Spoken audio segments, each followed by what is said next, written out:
केंद्रीय मंत्री नितिन गडकरी ने शुक्रवार को कहा कि भाजपा अलग सोच वाली पार्टी है और इसलिए वह बार बार जनता का विश्वास जीत रही है।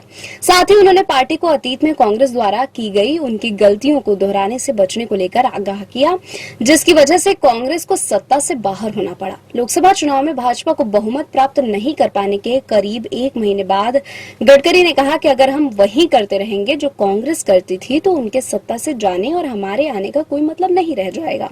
साथ ही गडकरी ने जाति आधारित राजनीति के चलन की आलोचना की और कहा, जो करेगा जात की बात उसे पड़ेगी कस के लात।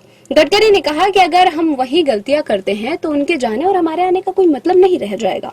उन्होंने कहा, इसलिए आने वाले दिनों में पार्टी कार्यकर्ताओं को यह पता होना चाहिए कि राजनीतिक, सामाजिक और आर्थिक सुधार लाने का एक साधन है।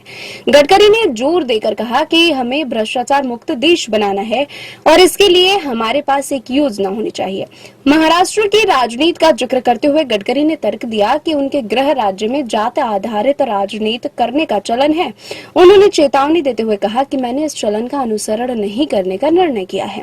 मैंने लोगों से कहा है कि मैं जाति आधारित राजनीति में नहीं पड़ूंगा, जो करेगा जात की बात उसे पड़ेगी कस के लात। गडकरी ने कहा कि एक व्यक्ति की पहचान उसके मूल्यों से होती है, न कि उसके जाति से। भाजपा के गोवा कार्यकर्ताओं को संबोधित करते हुए गडकरी ने बैठक में शामिल होने वाले सभी नेताओं से हर निर्वाचन क्षेत्र का दौरा करने और संगठन को मजबूत बनाने का आग्रह किया, ताकि पार्टी 2027 के विधानसभा चुनावों के बाद सत्ता बरकरार रख सके।